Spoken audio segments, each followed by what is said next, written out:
in the Mazda.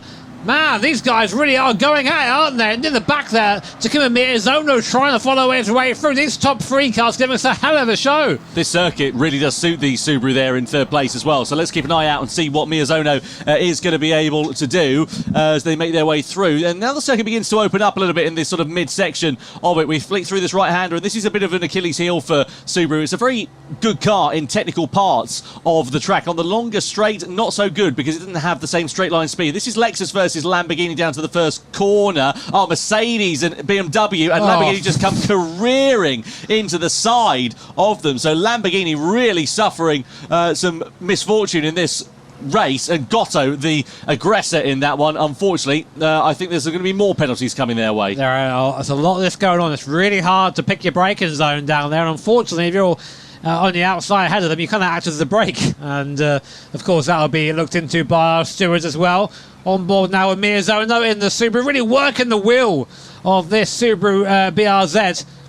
Almost run into the back of the Mazda. Lamborghini, unsurprisingly, they're sat of a 2-second penalty. So, yeah, that's what you get for shunting a car off. Lamborghini, that'll hurt them. Well, to be honest, they're a 7th now, but 2 seconds will put them down to about where AMG is. Now here's where we see the weakness of this Subaru. Runs out of puff on the straights, but very light, very agile. In that draft, actually, wasn't falling back too much. No, okay, in the slipstream at the moment. Let's see whether Miyazono can use that to his advantage coming down towards the first corner. Mercedes and BMW under investigation there as well. Still nothing on Nissan and the contact that we saw in towards that first corner as to whether they're going to be picking up a penalty for their part in the incident. BMW look like they're out of this one, though, as Labouteley has not come across the line in a fair amount of time. We come through this left-hander though. We're now on the penultimate lap of racing here. This was a favourite overtaking spot that we've seen over the course of this one, and now are we going to start to see Miyazono coming through? There is BMW, there is Labouteley, who clearly looks to be suffering from what appears to be some kind of a technical problem, being stranded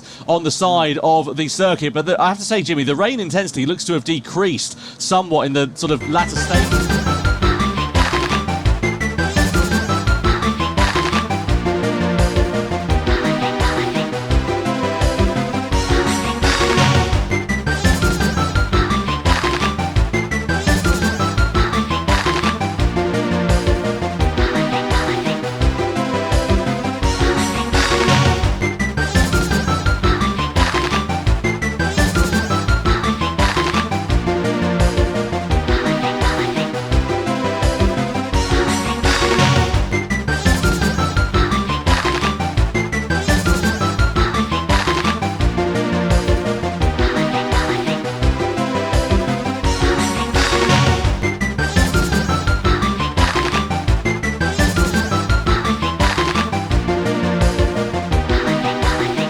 But what a race from Pol Ura and from Jose Serrano. Ultimately, a very calm and controlled race from Serrano.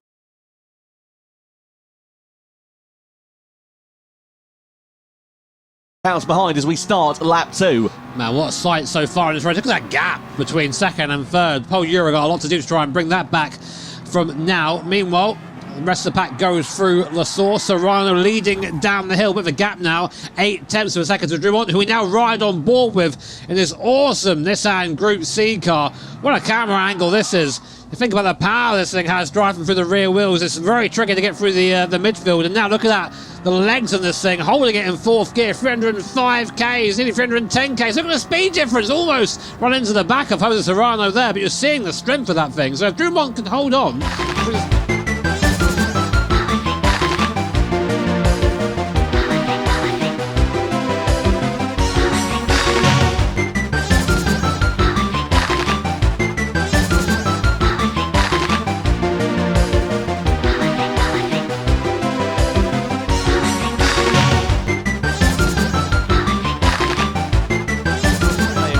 making some good ground in the opening stage of this race. Very impressive. It's only an 8-lapper, which doesn't sound that long, but of course it's a very long lap here at Spa-Francorchamps, about 7 kilometres in total, as Labouteley has come into the pit lane then here. So clearly some problems for the Frenchman, because we weren't expecting any pit stops in this race. Not quite sure what has happened to him, but that's not a good way for him to start proceedings for the World Final.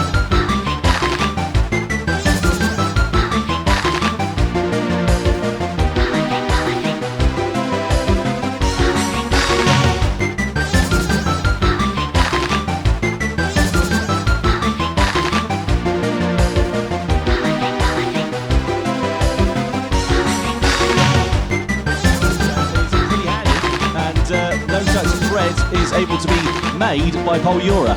So in the background, that GT1 popping into frame, and Kai de Bruin.